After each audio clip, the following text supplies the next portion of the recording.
कश्मीर का एक खूबसूरत चश्मा जो सिर्फ पानी का जरिया नहीं बल्कि तहजीब, रिवायत और हजारों लोगों की जिंदगी का हिस्सा है, पांजत नाग। सिर्फ कुछ हफ्ते पहले यहाँ एक दिलचस्प मंजर देखने को मिला था। सैकड़ों लोग चश्मे के पानी में उतरे थे। मर्द, औरतें, बच्चे हाथों में टोकरियां लिए घास, झाड़ियां और गंदगी साफ कर रहे थे। ये कोई सरकारी प्रोग्राम नहीं था, ना ही किसी प्रोजेक्ट का हिस्सा। ये एक सदियों पुरानी रिवायत थी, एक ऐसा कम्युनिटी फेस्टिवल जहाँ पूरा गांव मिलकर उस चश्मे की देखभाल करता है जो उनकी जिंदगी का सहारा है। तस्वीरें देखकर दिल खुश सा हो गया था। लोग पानी साफ कर रहे थे, बच्चे मछलियां पकड़ रहे थे, पूरे खानदान मिलकर हिस्सा ले रहे थे। ऐसा लग रहा था जैसे पांजत पूरे कश्मीर को एक पैगाम दे रहा हो कि माहौल की हिफाजत सिर्फ हुकूमत की जिम्मेदारी नहीं बल्कि हम सब की जिम्मेदारी है। लेकिन फिर सिर्फ एक महीने बाद मछलियां मरने लग गईं। जरा सोचिए, मई में लोग उस चश्मे को बचाने और साफ करने के लिए पानी में उतरे थे। जून में उसी पानी में मुर्दा मछलियां तैर रही थी। अगर ये बात हमें परेशान नहीं करती तो शायद कुछ भी नहीं करेगा, क्योंकि पांजत नाग कोई मामूली चश्मा नहीं है। ये साउथ कश्मीर के सबसे अहम और बड़े चश्मों में से एक है।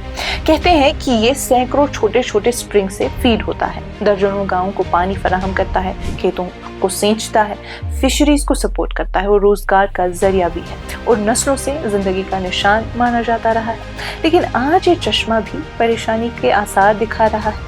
इब्तदाई तहकीकात के मुताबिक मछलियों की मौत की बड़ी वजह पोल्यूशन हो सकती है। ऑफिशियल्स का कहना है कि डोमेस्टिक सीवेज चश्मे में दाखिल हो रहा है। गार्बेज, प्लास्टिक, पॉलिथीन, खाने का वेस्ट और पानी में कपड़े धोने जैसी एक्टिविटीज। एक्सपर्ट्स के मुताबिक ये तमाम चीजें पानी की क्वालिटी को खराब करती हैं और मछलियों को बीमारियों के लिए कमजोर बना देती हैं। और यहीं से पांजत की कहानी सिर्फ एक चश्मे की कहानी नहीं रहती, ये एक इकोलॉजिकल इशू बन जाता है। क्योंकि जो पांजत में हुआ है वो सिर्फ पांजत तक महदूद नहीं, वादी के मुख्तलिफ इलाकों से मछलियों की मौत की खबरें सामने आई। मटन, अनंतनाग, कुलगाम, शोपियान, गांदरबल, जगह अलग अलग, वाटर बॉडीज अलग अलग, लेकिन तशवीश एक ही, पोल्यूशन, सीवेज, वेस्ट और गिरती हुई वाटर क्वालिटी। एक वक्त था जब कश्मीर के चश्मे अपनी पाकीज़गी के लिए मशहूर थे। लोग सीधा उनका पानी पीते थे, बच्चे उनके गिर्द खेलते थे, मछलियां उनमें फलती फूलती थी। पानी इतना साफ होता था कि नीचे पड़ा हर पत्थर नजर आता था।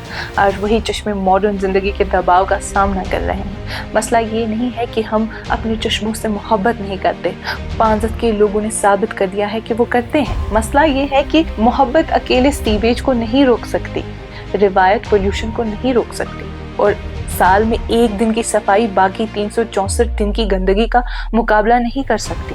यही वो सख्त हकीकत है जिसका सामना हमें करना होगा। हर साल हम इन चश्मों का जश्न मनाते हैं, इनकी तस्वीरें खींचते हैं, इन पर फख्र करते हैं, अपनी कुदरती विरासत के किस्से सुनाते हैं, लेकिन साथ ही अनट्रीटेड वेस्ट वाटर पानी में गिरता रहता है, प्लास्टिक नालों और स्ट्रीम्स में पहुंचता रहता है, गार्बेज फेंका जाता है, और फिर जब मछलियां मरती हैं तो हम हैरान हो जाते हैं। सच ये है कि मछलियां अक्सर पहली वार्निंग होती है। जब मछलियां मरने लगती हैं तो कुदरत हमें कुछ बताने की कोशिश कर रही होती है। मछलियां प्रेस कॉन्फ्रेंस तो नहीं कर सकती, शिकायत दर्ज भी नहीं कर सकती, अकाउंटेबिलिटी का मुतालबा भी नहीं कर सकती। उनकी मौत ही उनका पैगाम होती है। ये इंडिकेशन कि पानी की क्वालिटी गिर रही है, एक पैगाम कि इकोसिस्टम मुतासिर हो रहा है, ये पैगाम कि माहौलियाती तवाज़ुन बिगड़ रहा है। और ये सवाल सोचना आखिरकार जरूरी है कि इससे बायोडाइवर्सिटी का क्या होगा, पीने के पानी का क्या होगा, खेती का क्या होगा, और उन लोगों का क्या होगा जो इन चश्मों पर मुनहसिर हैं। ये सवालात और भी अहम हो जाते हैं जब हम याद रखते हैं कि पांजत नाग सिर्फ एक खूबसूरत टूरिस्ट स्पॉट नहीं, ये हजारों लोगों के लिए एक बुनियादी वाटर सोर्स है। सबसे बड़ी आयरनी देखिए नाजरीन, तो एक गांव अपने चश्मे की हिफाजत के लिए इकट्ठा हुआ, पूरे मुल्क ने इस रिवायत की तारीफ की, फेस्टिवल नेशनल हेडलाइंस बनी, लेकिन सिर्फ कुछ हफ्तों बाद ही उस चश्मे ने एक वार्निंग दे दी, न किसी स्पीच के जरिए, न किसी रिपोर्ट के जरिए, बल्कि मुर्दा मछलियों के जरिए।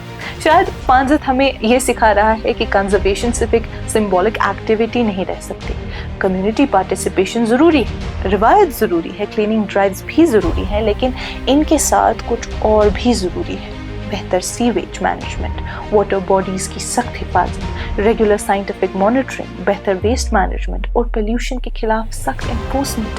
क्योंकि स्प्रिंग्स लामहदूद रिसोर्सेज नहीं है, और अगर पांजत जैसा अहम, मशहूर और प्यारा चश्मा भी मछलियों की मौत देख सकता है, तो कश्मीर का कोई भी स्प्रिंग महफूज नहीं समझा जा सकता। पांजत के लोगों ने अपना फर्ज अदा कर दिया। अब सवाल हम सब से है, क्या हम भी अपना फर्ज अदा करेंगे? क्योंकि हमारी कमिटमेंट का असल इम्तिहान ये नहीं कि हम एक दिन कितने जोश से फेस्टिवल मनाते हैं। असल इम्तिहान ये है कि बाकी 364 दिन हम अपने चश्मों को कितना महफूज रखते हैं। और अगर सफाई के चंद हफ्तों बाद ही मछलियां मर रही हैं, तो शायद कुदरत हमें बता रही है कि मसला उससे कहीं ज्यादा गहरा है, जितना हम एक टोकरी भरकर बाहर निकाल सकते हैं। फिलहाल आज की इस कश्मीर रिपोर्ट में बस इतना ही। गौर जरूर कीजिएगा। बाकी मजीद मालूमात के लिए आप बने रहिए कश्मीर लाइव के साथ। खैबर सीमेंट, दिल से बनाओ।